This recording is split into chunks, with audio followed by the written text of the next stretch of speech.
Good morning everyone from Haridwar. এই যে হরিদ্বারের গলি থেকে শিট, তো এই যে হরিদ্বারের গলি থেকে এখন যদি তোমাদের সবাইকে গুড মর্নিং জানাচ্ছি। এই যে হরিদ্বারের গলি থেকে এখন তোমাদেরকে আমি গুড মর্নিং জানাচ্ছি। তো যাই হোক, আজকে আমরা ছিলাম হোটেল সোনাতে জাস্ট একদিন, আর এখন আমরা বেরিয়ে পড়ছি সকাল 8টা বাজে। আমরা এখন যাচ্ছি সোনপ্রয়াগের উদ্দেশ্যে। তো চলো যাওয়া যাক, সবাই আমরা রেডি, এবার বেরিয়ে পড়লাম। তো চলো, রাস্তায় যেতে যেতে সব বলছি। এই সব লাগে,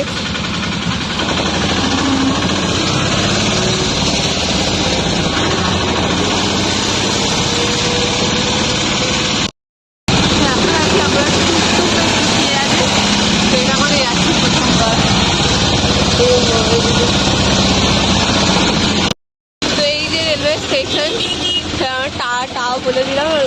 দূরে পাহাড়,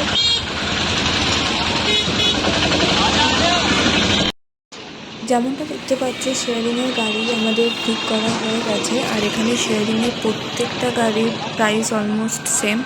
তো আমরা এই ড্রাইভারের সাথে আজকের জন্য রওনা দিচ্ছি, আর এখন গাড়িতে সমস্ত লাগেজ যেগুলো আমাদের ছিল সেগুলো সব তোলা হচ্ছে। আর অলরেডি গাড়িতে জাস্ট মিডল সিটে একজন বসতে পারবে, আর পেছনের সিটে দুজনের জায়গা আছে। গাড়িতে উঠে পড়েছি, আজ যাচ্ছি সোনপ্রয়াগ।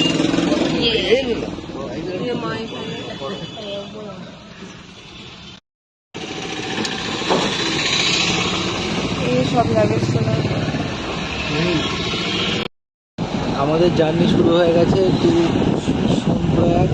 এই একটা জায়গা আমাদের সাইড দিয়ে সোন গঙ্গা বইবে কিছুক্ষণ পর। কি সব ভাট বকছে। হ্যাঁ, সোন গঙ্গা বইবে। আর একটা ইয়ে আছে, মিলন স্থল আছে যেখানে সোন নদী গঙ্গার সাথে মিশবে। অলকানন্দা ভাগীরথী, শোনো প্লিজ। না না, একটা আছে, একটা এখানে একটা আছে, সোন গঙ্গা না সোন নদী গঙ্গার সাথে মিশবে। জানিস কি, আমি ফেলুদার গল্প থেকে এই কালকের এই ব্রিজটা যেটা দেখতে পাচ্ছিলাম না, আমরা দেখতে পাচ্ছিলাম যেটা আলো জ্বলছিল না, এটাই ওটা। আর শুরু আছে না, দাঁড়া যাচ্ছে। আচ্ছা আচ্ছা, আমার ফোনে ক্যামেরা ভালো ভাই। Oh can't wait.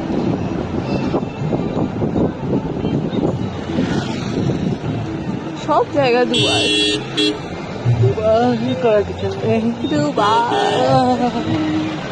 এই ঋষিকেশ ঢুকছি তো। Rishikesh, welcome to Rishikesh. এই যে এখানে লেখা welcome to Rishikesh. Yes, probably. আমি খুব রিস্ক নিয়ে ভিডিও করছি।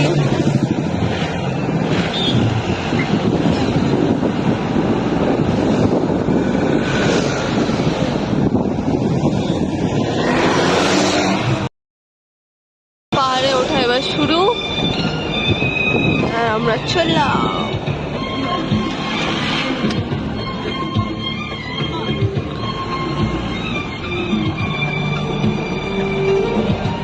শেয়ার গাড়িতে উইন্ডো সিট পাওয়া যাবে এটা ভাবাটা একদমই ঠিক নয়। তো যেহেতু শেয়ার গাড়ি করে যাচ্ছি আর পেছনের সিট পেয়েছি, তাই জন্য যতটা পসিবল সমস্তটাই তোমাদের কাছে তুলে ধরার চেষ্টা করেছি আমি। শোনো, গেল জল কিনতে, ঋষিকেশ ঢুকে গেছি। কতক্ষণ লাগবে জানি না।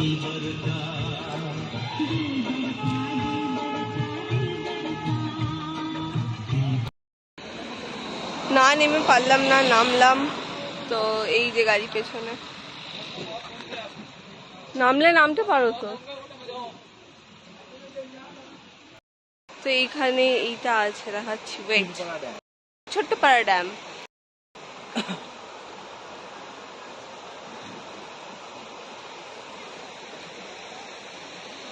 টাকা বলেছিল, ও 500 টাকা পকেটে দিয়ে এসেছে। ও, গাড়ি কেস খেয়েছে, 500 টাকা চুনা গেছে ড্রাইভারের। ঘুষ দিতে হয়েছে। ঘুষ দিতে হয়েছে, সব জায়গার পুলিশই ঘুষ খায়। চল চল,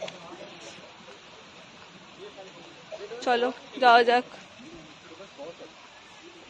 উত্তরাখণ্ডে যদি ঘুরতে যাও আর তোমরা যদি ল্যান্ডস্লাইড না দেখতে পারো তাহলে তোমাদের মনে হবে তোমরা কি না কি মিস করে ফেলেছো। গাড়িতে একটুখানিও ঠিক করে বসা যাচ্ছিল না, কারণ প্রত্যেকটা জায়গায় এত ল্যান্ডস্লাইড হয়েছে যে মানে কি বলবো। আর ড্রাইভারটা আমাদের এতই ভালো ড্রাইভিং করে যে আমাদেরকে মুগ্ধ করেছে পাহাড়ে যাতে আমরা আর কোনো দিনও না আসি, সেই জিনিসটা রিয়েলাইজ করতে।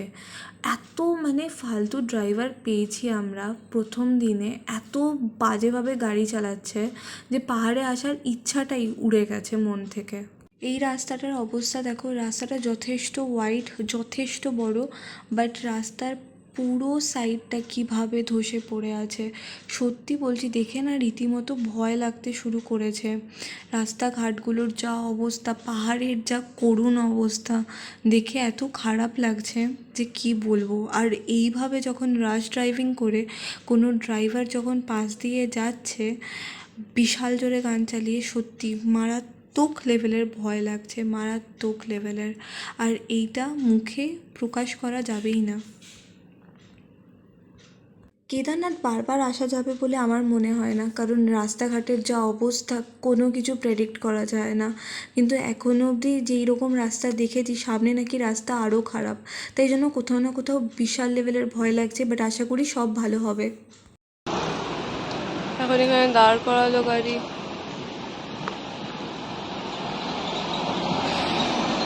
রোদের মধ্যে দাঁড় করা মানে সবাই জায়গায় দাঁড় করাতে পারছে। তোর নিজে বাথরুম যাওয়ার আছে ওই জন্য। প্রচণ্ড ল্যান্ডস্লাইড হয়েছে, যেগুলো ছবি তুললাম, অনেকগুলো ছবি তোলা যায়নি। এখানে মনে হয় এই গরুগুলোরও পায়ে লেগেছে কোনো কারণে, দুজনেই আহত। খারাপ লাগলো দেখে। সবাই চলে যেতে, এবার চলার পালা। তো যাই হোক, এখন আমাদের খাওয়া হয়ে গেছে। আমি ম্যাগি খেলাম, মা সুন্দর ভাত খেলো, আর আমি একটা পাউরুটি নিলাম, সেটা আমি পরে খাবো। এই হোটেলটায় দাঁড়িয়ে রোড সাইড খাওয়াতে ওয়াশরুম আমরা করে নিলাম। আর এরপর এখন ড্রাইভার এখন ঘুমাতে গেছে, ড্রাইভার আসুক তারপর বেরোবো। পাহাড়ে এক্স্যাক্ট টাইমিং কখনোই বলা সম্ভব না, একটা জায়গা থেকে আরেকটা জায়গা যেতে তোমার কতক্ষণ লাগবে, কিন্তু হরিদ্বার থেকে সোনপ্রয়াগ যেতে মিনিমাম 9 থেকে 10 ঘন্টা ধরে রাখা ভালো। তো এখন জার্নিটা শুরু করেছিলাম 9টা-10টা নাগাদ, এবার কখন গিয়ে পৌঁছাই সেটা সত্যি পুরো ভগবানের উপর নির্ভর করছে। আর আমাদের এখনও অবধি কোনো কিছু করা হয়নি, যেরকম পারমিট, ওটাই মেন ঝামেলা। শেয়ারে গাড়ি কখন দাঁড়াবে না দাঁড়াবে সেটা পুরোপুরি নির্ভর করছে ড্রাইভারের উপর।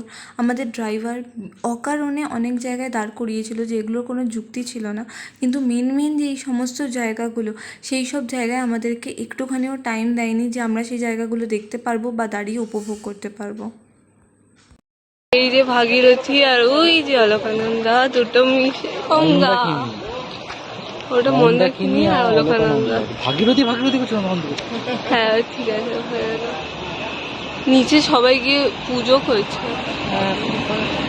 সঙ্গম স্থল না? হ্যাঁ, এই যে দুটো মিলে চললো, ওই বরাবর চললো। এইরকম গঙ্গার মাঝখানে? ওখানে ড্যাম হবে বলেই নড়িয়েছিল, তারপর বান এসেছিল। গায়ে কাটা দেওয়া শব্দটা যদি কোনো কিছুতে মানে প্রমিনেন্ট হয় সেটা হচ্ছে ধারী দেবী মন্দিরটার জন্য। চোখের সামনে যেই ভিডিওগুলো এতদিন ধরে দেখেছি, সেই জিনিসগুলো যখন নিজের চোখের সামনে দেখছি, আপ্লুত হওয়া ছাড়া আর কোনো ওয়ার্ড নেই সেটাকে এক্সপ্লেন করার জন্য আমার কাছে। কারণ ধারী দেবী মন্দিরে একটা আলাদাই মাহাত্ম্য আছে, আর আমার খুব ইচ্ছে ছিল ওখানে যাওয়ার, কিন্তু যেতে পারলাম না। শেয়ারে করে কোথাও ঘোরার এটাই সবথেকে হয়তো বড় ড্রব্যাক, যে তোমার যেগুলো ইচ্ছা থাকবে সেগুলো তুমি করতে পারবে না, কারণ ওখানে অনেকে আছে যাদেরকেও ড্রাইভারকে অন টাইম একটা গন্তব্যস্থলে বা তাদের ডেস্টিনেশনে পৌঁছাতে হবে। তো ওই জন্য ড্রাইভার অত টাইম দিচ্ছে না আমাদেরকে যে আমরা সব জায়গাগুলো এক্সপ্লোর করতে পারি। পাহাড়ে ওয়েদারের কোনো ঠিক থাকে না, কখনো রোদ কখনো বৃষ্টি। এখন এই বৃষ্টি হওয়ার জন্য মেঘ ডাকছে আর রীতিমতো কালো হয়ে এসেছে। তো ভয় লাগছে এটাই, যাতে অন্ধকার হওয়ার আগে কাছাকাছি অ্যাটলিস্ট সোনপ্রয়াগে পৌঁছে যাই। সব থেকে বেকার ডিসিশন মেবি শেয়ারিং ট্যাক্সিটা আমার নেওয়া। আমার একদম উচিত হয়নি শেয়ারিং ট্যাক্সিটা নেওয়া। Too tiring. উফ বাপরে বাপ, রাস্তা শেষ আর হচ্ছে না। উফ, কখন থেকে সেই জার্নি চলছে। I don't know how much time it will take. উফ, পা মা ব্যথা হচ্ছে। মা বেচারা 4 জনের মাঝখানে বসে আছে। মায়েরও পায়ে কষ্ট হচ্ছে, পা পুরো একদম লক। মায়ের হাঁটুতে প্রবলেম আছে, তো পেছনটা আমি বসতে দিইনি, কারণ পেছনে জার্কিং বেশি হয়, তো ওই জন্য আমি পেছনটায় বসতে দিইনি।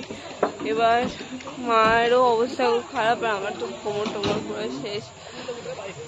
যাই হোক, ড্রাইভারটা কোথাও একটা গেল, আমি জানি না কোথায় গেল, ভগবান জানে। আর ড্রাইভারটা ঠিকঠাক ভালোভাবে চালাচ্ছেও না গাড়ি। তাই বল প্রেফার, যদি তোমাদের বাজেট একটু বেশি থাকে দেন নয় বাইকে আসো, বাইকে ঘোরো। আদারওয়াইজ তোমরা শেয়ারিং ক্যাবটাকে অ্যাভয়েড করে তোমরা সোলো যেরকমভাবে প্রাইভেটলি নেওয়া যায় ওরকমভাবে তোমরা করতে পারো, কারণ দ্যাটস ভেরি মাচ কমফোর্টেবল। আমাদের ওই 18K শুনে আমরা ঘাবড়ে গেছিলাম, বাট এখন মনে হচ্ছে খুব ভালো ডিসিশন হতো যদি ওটা করতাম। যাই হোক, পাহাড়ে তো মেঘ, আমার চুলটার পুরো যা অবস্থা, বাট কিছু করার নেই। আমার কানে পড়তে হলো, কারণ আমার ঠান্ডা লাগার ব্যাপার আছে, যেহেতু কক্স থেকে উঠে আমি এসেছি, তো তার জন্য আমি কানে পড়ে নিয়েছি। আমি কোনো রকম রিস্ক নিইনি। তো যাই হোক, চলো দাঁড়াই, হাত ব্যথা করছে। হ্যাঁ, দাঁড়ালাম চা খেতে, আর এই হচ্ছে ভিউ। সামনে পাহাড়টা জাস্ট অসাধারণ। কেদারনাথের পাহাড়টার এক ঝলক দেখা অলরেডি হয়ে গেছে। চরম দেখতে,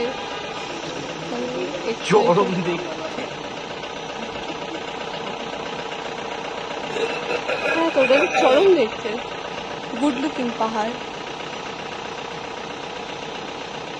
এতক্ষণ পর আমি হাত বার করতে পারলাম, কারণ রাস্তার অবস্থা খুবই খারাপ। রাস্তার বেহাল দশার জন্য এখন আমি তোমাদের সামনে ফুটিয়ে তুলতে পারছি সেই স্নোক্যাপ মাউন্টেনটাকে, যেটার কথা আমি বলছিলাম। টুলটুলে যা অবস্থা।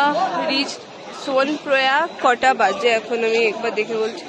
8:05 বাজে। এখন আমরা ঢুকেছি সোনপ্রয়াগ, আর আমার পেছনে সব লক রুম সব আছে।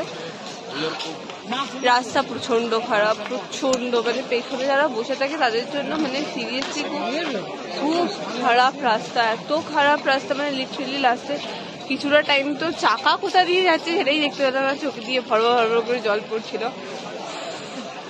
চরম ভয়াবহ রাস্তা। যাই হোক, কোনো মতে মেরিট টু সোনপ্রয়াগ, ব্যাস গৌরীকুণ্ড অব্দি পৌঁছে যাই, তারপর আজকে এতবেলা ওখানে থেকে যাবো। বাকিটা বলছি ওখানে গিয়ে। এখন বেরোলাম, বেরিয়ে রেনকোট কিনলাম, এই যে দুটো 100 টাকা করে চুনা গেল। মা বলছিল রেনকোট নেওয়ার কি দরকার, কিন্তু সিরিয়াসলি রেনকোটটা দরকার আছে, যদি ইনকেস বৃষ্টি হয় তখন কি করবো আমরা। আর তারপর লাঠি নিতে হবে। এই দুটো নিয়ে আবার রুমে যাবো, রুমে গিয়ে এবার। আমার তো এখনো কেনা হয়নি, আমারটা এখনো কেনা হয়নি, আমার সাইজে হয়নি। আমি এখন আমারটা কেনার জন্য ঘুরে বেড়াচ্ছি যে কোথায় আমার সাইজের হবে। এই দুটো মানে হচ্ছে, কিন্তু আমার সাইজেরই হচ্ছে না, আমার হাতের এইখানে আটকে যাচ্ছে। তো এবার ওটাই দেখার বিষয়। চলো, আবার ভুলে গেছিলাম হোটেল চক করে ভিডিও করতে। তো যাই হোক, এটা হচ্ছে আমার রাতের ডিনার, মশলা দোসা। এখানে সোনাকে একটা মশলা দোসা খাচ্ছে। মা এখন ভেতরে আছে হোটেলে। মায়ের জন্য একটা মশলা দোসা আমি নিয়ে নিয়েছি, যেটা আমি এই প্যাকেটে পুরবো। তো এই হলো আছে আমাদের রাতের ডিনার, অ্যান্ড আমার অলমোস্ট ফিনিশ। আজকে মানে এতটাই টায়ার্ড না, আমি ভুলেই গেছিলাম যে ভিডিও করতে হবে। যাই হোক, আমি খেয়ে নিই, তারপর আমি পরে কথা বলছি।